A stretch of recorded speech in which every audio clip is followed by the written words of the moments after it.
સ્વાગત છે મિત્રો ગુજુગાન ચેનલમાં। આ વિડીયોની અંદર આપણે વાત કરવાના છીએ કે જો તમારે મેરેજ સર્ટિફિકેટ કઢાવવું હોય તો તમે કઈ રીતે કઢાવી શકો છો, ફોર્મ તમારે ક્યાં સબમિટ કરવાનું રહેશે, ક્યાં એની માટે તમારે ડોક્યુમેન્ટ જોવે, અને જો તમારે ઓનલાઈન ફોર્મ ભરવું હોય તો શું એવી કોઈ પ્રોસેસ છે કે આપણે ગુજરાતમાં ઓનલાઈન કરી શકીએ છીએ કે નહીં, એની સંપૂર્ણ માહિતી આપણે આ વિડીયોમાં જોશું। તો સૌપ્રથમ આપણે વાત કરીએ મેરેજ સર્ટિફિકેટની। તો મેરેજ સર્ટિફિકેટ તમારે ફોર્મ છે એ ક્યાં ભરવાનું હોય છે, તો જે પ્લેસ ઉપર તમારા લગ્ન થયા છે એ પ્લેસ જો ગ્રામ્ય વિસ્તારમાં આવતો હોય તો તમારે ત્યાં ગ્રામ પંચાયતમાં કઢાવવાનું રહેશે, અને જો સિટીમાં આવતો હોય તો નગરપાલિકામાંથી કઢાવવાનું રહેશે। ઠીક છે, ટૂંકમાં જ્યાં તમારા લગ્ન થયા છે એ પ્લેસ ઉપર તમારે મેરેજ સર્ટિફિકેટ છે એપ્લાય કરવાનું રહેશે। જો ગામડામાં થયા હોય તો ગ્રામ પંચાયતમાં, અને સિટીમાં થયા હોય તો નગરપાલિકામાં।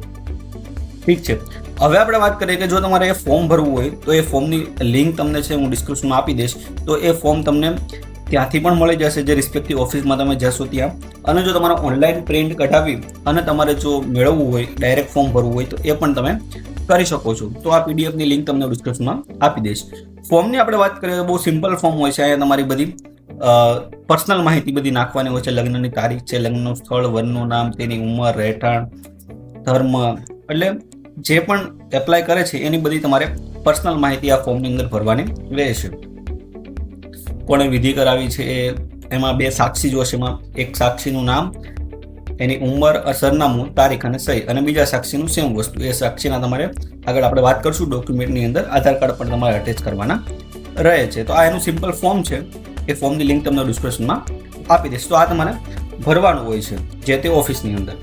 પછી આપણે આગળ વાત કરીએ કે હવે તમારે જો મેરેજ સર્ટિફિકેટ કઢાવવું હોય તો ક્યાં ક્યાં ડોક્યુમેન્ટ જોવે। તો સૌપ્રથમ આપણે વાત કરીએ તો ડોક્યુમેન્ટ અંદર લગ્ન નોંધણી ફોર્મ, આ જે નોંધણી ફોર્મ છે એ તમારે આખું ભરી દેવાનું છે। એ લગ્ન નોંધણી ફોર્મ જોશે, બંને પક્ષની લગ્ન કંકોત્રી અસલ તમારે જોશે, પછી સોગંદનામું જોશે 50ના સ્ટેમ્પ ઉપર, પછી વર અને કન્યાનું એલસી અથવા જન્મનું પ્રમાણપત્ર, બંનેમાંથી એક કોઈ પણ ચાલશે, પછી વર અને કન્યાનું કોઈ પણ આઈડી પ્રૂફ, એમાં તમે વોટર આઈડી, લાયસન્સ, આધાર કાર્ડ, પાન કાર્ડ કે પાસપોર્ટ, આમાંથી કોઈ પણ એક તમે છે આપી શકો છો। પછી છે વર અને કન્યાના પિતા અથવા માતાનું આઈડી કાર્ડ, બંનેનું માતા અથવા પિતા અથવા માતા અને પિતા કોઈ પણ ન હોય તો એનું મરણ પ્રમાણપત્ર છે એ તમારે અટેચ કરવાનું રહે છે। પછી જે આપણે આગળ વાત કરીએ સાક્ષીના, તો એ બંને સાક્ષીના આધાર કાર્ડ જોશે। આમાં આધાર કાર્ડ ન હોય તો બીજા કોઈ પણ આઈડેન્ટિટી પ્રૂફ હોય, જેમાં વોટર આઈડી, લાયસન્સ કે પાસપોર્ટ, આમાંથી કોઈ પણ તમે આપી શકો છો। પછી આવે છે જે મહારાજ હોય એનું આઈડી પ્રૂફ, જેને લગ્ન કરાવાય એનું આધાર કાર્ડ જોશે। પછી લગ્નનો જો તમારો ચોરીનો ફોટો અથવા વરમાળા પહેરાવતા હોય એવું વર અને કન્યા બંને એક ફ્રેમમાં આવતા હોય એવો તમારે ફોટો કરવાનો રહેશે। પછી 200 રૂપિયાવાળા બે મેરેજ અગ્રીમેન્ટની ટિકિટ, જે આપણે આગળ વાત કરીએ એમાં છે તમારે 2 ટિકિટ, પણ જે હવે નવો સુધારો આવ્યો છે એમાં નવા પરિપત્ર પ્રમાણે હવે તમારે 200 રૂપિયાવાળી એક જ અગ્રીમેન્ટના સ્ટેમ્પ ઉપર છે એ લગાવવાનો રહેશે। પણ અમુક વિસ્તારમાં એક ચાલે છે, પણ અમુક વિસ્તારમાં હજુ પણ 2 ચાલે છે। ઠીક છે, તો 200ના સ્ટેમ્પ અગ્રીમેન્ટ વાળો છે એ તમારે અહીંયા લેવાનો રહેશે।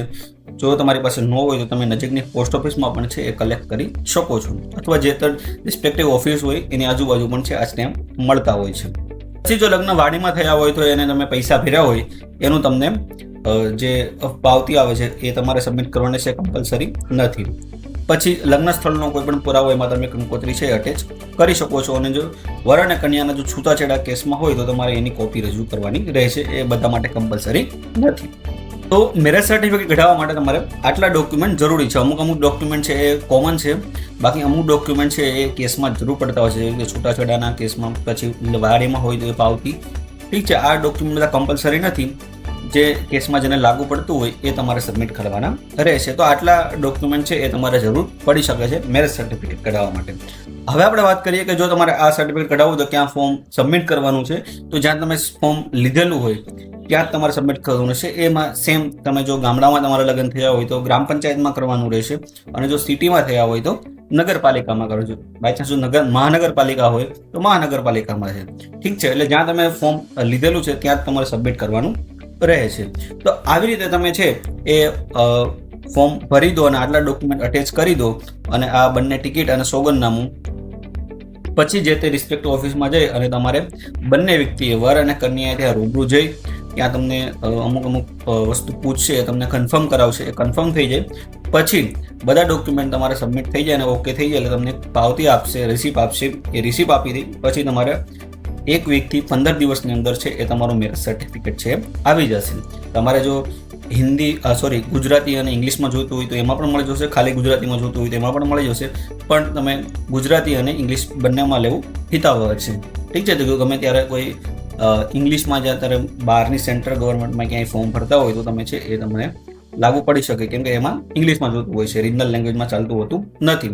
તો તમારે ગુજરાતી અને ઇંગ્લિશમાં બંનેમાં એપ્લાય કરી દેવાનું છે. એની કોઈ 5 કે 10 રૂપિયા સમથિંગ કંઈક ફી હોય છે એ તમારે પે કરવાની રહે છે. તો આ વાત કરીએ આપણે ઓફલાઈનની. તો હવે આપણે વાત કરીએ ઓનલાઈનની. તો અત્યાર સુધી ગુજરાત ગવર્મેન્ટની કોઈ ઓનલાઈન આની માટે પ્રોસેસ છે નહીં.